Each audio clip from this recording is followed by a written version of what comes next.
Assalamualaikum warahmatullahi wabarakatuh. Selamat malam semuanya. Waalaikumsalam warahmatullahi wabarakatuh. Pada yang terhormat, Ibu Fadilah Hairani MPD dan Ibu Devianti Pangestu MPD selaku dosen pengampu mata kuliah Perencanaan Pembelajaran, dan yang saya banggakan rekan-rekan semua yang telah menyempatkan waktunya untuk menyimak presentasi dari kelompok kami. Di kesempatan kali ini, kami dari kelompok 6 akan mempresentasikan hasil dari diskusi kelompok kami dengan topik pembahasan, yakni mengasih. Sebelumnya, izinkan kami untuk memperkenalkan diri. Nama saya Vivia Febriana Grifina dengan NPM 21130530050 sebagai moderator, dan rekan-rekan saya Dian Fatur Rahmi dengan NPM 21130530038 dan Maria Natalisa dengan NPM 21130531116. Baiklah, selanjutnya materi yang pertama akan disampaikan dengan rekan saya yang bernama Maria Natalisa. Kepada saudari Maria, dipersilakan. Baik, terima kasih. Di sini saya akan menyampaikan materi yang pertama, yaitu pengertian bahan ajar. Bahan ajar adalah sekat alat atau materi yang dirancang dengan sistematis yang mencakup kompetensi dasar yang perlu dikuasai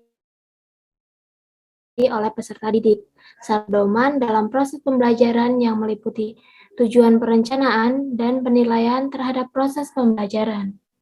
Menurut Depdiknas, beberapa pengertian bahan ajar yaitu, yang pertama, bahan ajar merupakan berbagai bentuk bahan yang dibuat dengan tujuan membantu pendidik dalam pelaksanaan kegiatan pembelajaran. Yang kedua, bahan ajar adalah sekumpulan bahan materi pembelajaran yang disusun sistematis serta yang mencakup kompetensi yang harus dikuasai peserta didik pada proses pembelajaran. Yang ketiga, bahan ajar yaitu alat sebagai informasi yang dijadikan pendidik dalam perencanaan serta penilaian kegiatan pembelajaran. Yang keempat, bahan ajar adalah sekumpulan materi yang dirancang secara sistematis sehingga dapat menciptakan suasana atau lingkungan belajar yang memungkinkan serta menyenangkan. Kehadiran bahan ajar selain membantu siswa dalam pembelajaran, juga sangat membantu dengan adanya bahan guru lebih leluasa mengembangkan materi pelajaran. Next. Kemudian jenis-jenis bahan ajar. Bahan ajar memiliki yang dapat dikelompokkan berdasarkan bentuk, sifat, dan isi materinya. Yang pertama berdasarkan bentuknya.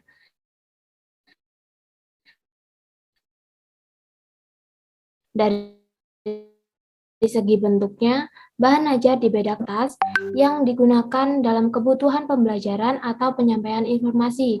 Contohnya buku, modul, LKS, dan lain-lain.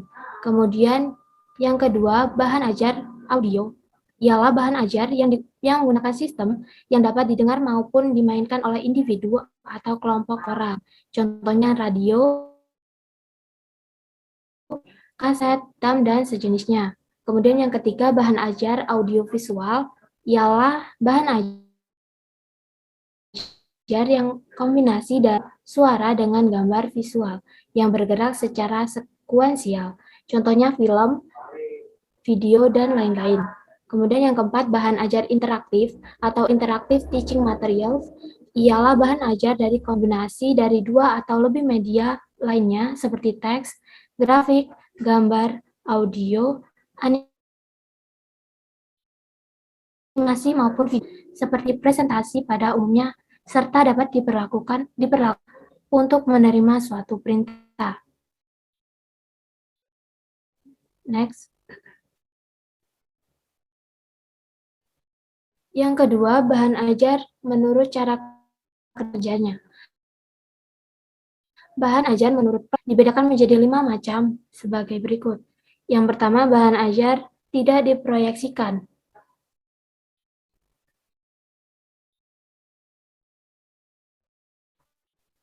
Bahan ajar yang cara kerjanya dapat langsung digunakan seperti membaca, melihat, serta mengamati tanpa bantuan perangkat proyektor. Yang kedua, bahan ajar yang diproyeksikan, yaitu bahan ajar yang menggunakan perangkat proyektor dalam penggunaannya. Kemudian bahan ajar audio, yaitu bahan ajar audio berupa suara yang telah direkam melalui media rekam dan dalam penggunaannya membutuhkan alat pemutar rekaman seperti CD, multimedia player, dan lain-lain. Kemudian yang keempat, bahan ajar video, yaitu bahan ajar kombinasi dari audio dan visual yang dalam penggunaannya bahan alat atau media rekam. Kemudian yang terakhir, bahan ajar atau media, yaitu bahan ajar non-cetak atau digital yang dalam penggunaannya memerlukan komputer untuk melihatnya. Baik, materi selanjutnya akan disampaikan oleh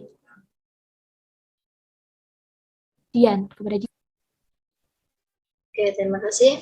Untuk materi selanjutnya yaitu bahan ajar berdasarkan sifat bahan ajar.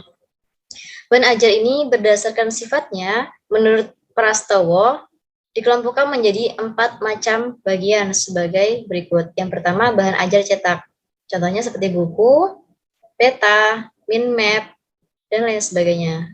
Kedua adalah bahan ajar berbasis teknologi. Contohnya seperti film, video, multimedia, dan siaran televisi. Yang ketiga, bahan ajar yang digunakan dalam praktik atau kerja proyek. Contohnya seperti proyek, observasi, wawancara. Yang keempat adalah bahan ajar yang diperlukan dalam interaksi manusia. Artinya di sini bahan ajar menggunakan media seperti media telekomunikasi, handphone, laptop, dan lain sebagainya. Yang keempat, bahan ajar berdasarkan substansi materi. Bahan ajar berdasarkan substansi materi meliputi pengetahuan, keterampilan, serta sikap yang harus dipelajari peserta didik agar mencapai standar kompetensi dan kompetisi dasar yang ditentukan. C. Karakteristik bahan ajar. Dalam pengembangannya, di dalam bahan ajar harus memperhatikan karakteristik baik dari peserta didik serta kebutuhan peserta didik dalam kurikulum. Adapun 5 karakteristik dalam bahan ajar sebagai berikut. Yang pertama adalah karakteristik self-instructional. Bahan ajar ini dibuat dengan tujuan supaya peserta didik mampu melakukan pembelajaran diri sendiri sesuai bahan ajar tersebut. Yang kedua adalah karakter self-contained, yang berarti bahan ajar ini secara utuh memuat segala materi pembelajaran yang akan dipelajari. Yang ketiga adalah karakteristik bahan stand-alone atau berdiri sendiri. Sesuai namanya, berdiri sendiri, artinya bahan ajar ini tidak membutuhkan bahan ajar lainnya. Yang keempat adalah karakteristik bahan adaptif. Artinya, bahan ajar ini hendaknya memiliki daya adaptif terhadap perkembangan ilmu dan teknologi.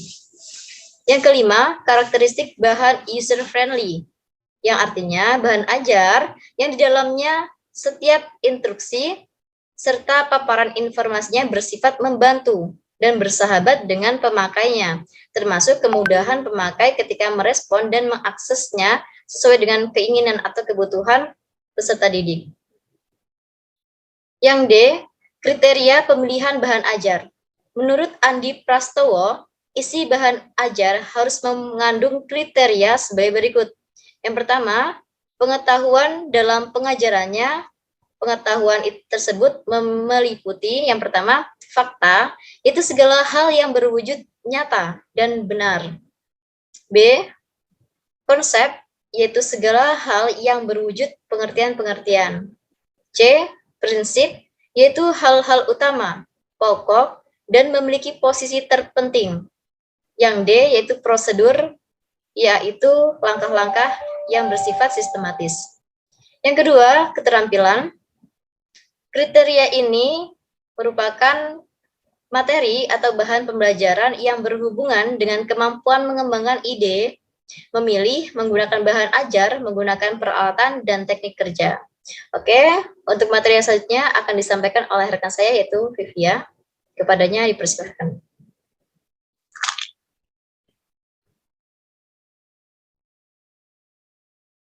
Baiklah, terima kasih. Saya akan melanjutkan penyampaian materi. Yang ketiga, sikap atau nilai bahan ajar. Jenis sikap atau nilai adalah bahan untuk pembelajaran yang berkenaan dengan sikap ilmiah, antara lain A. Nilai-nilai kebersamaan, B. Nilai kejujuran, C. Nilai kasih sayang, D. Nilai tolong-menolong, E. Nilai semangat dan minat belajar, F. Next.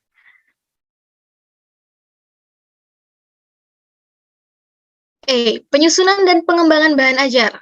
Penyusunan bahan ajar adalah proses pembuatan bahan ajar yang sistematis yang nantinya akan digunakan oleh guru dan siswa. Sedangkan pengembangan bahan ajar merupakan upaya penyusunan bahan ajar baik yang berupa bahan tertulis maupun tidak tertulis oleh guru demi mempersiapkan kegiatan belajar di kelas. Pengembangan bahan ajar dapat dilakukan dengan dua cara.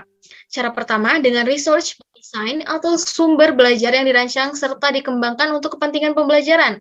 Dan research by utilization, yaitu sumber belajar yang ada di lingkungan sekitar kita yang dapat digunakan atau dimanfaatkan untuk kepentingan pembelajaran.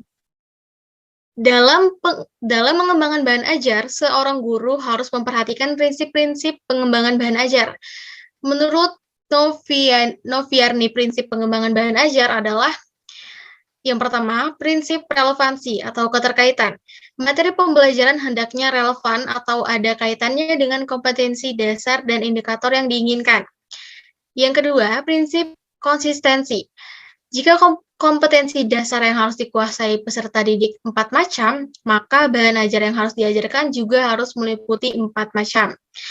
Yang ketiga, prinsip kecukupan, artinya materi yang diajarkan hendaknya cukup memadai dalam membantu peserta didik menguasai kompetensi dasar yang diajarkan. Materi tidak boleh sedikit ya, tidak boleh terlalu banyak. Next.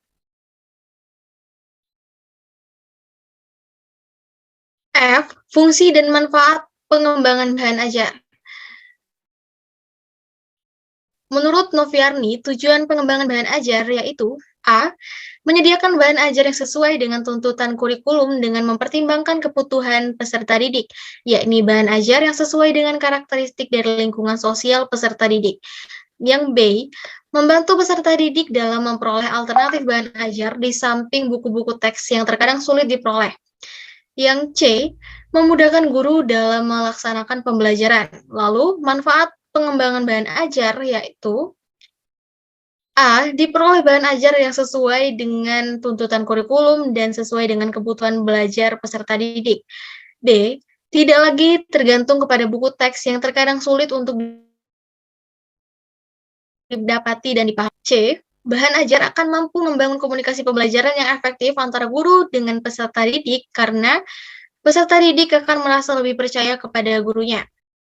Lalu yang lainnya, tulisan bahan ajar tersebut dapat diajukan untuk menambah angka kredit ataupun dikumpulkan menjadi buku dan ditertibkan dan diterbitkan. Mungkin cukup sekian penyampaian materi dari kelompok kami. Terima kasih untuk rekan-rekan semua yang sudah menyimak video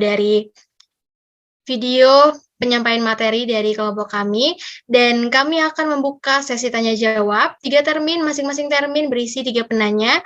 Untuk rekan-rekan yang ingin bertanya, kami persilakan menuju forum diskusi Vkelas dengan menyebutkan nama dan juga NPM-nya.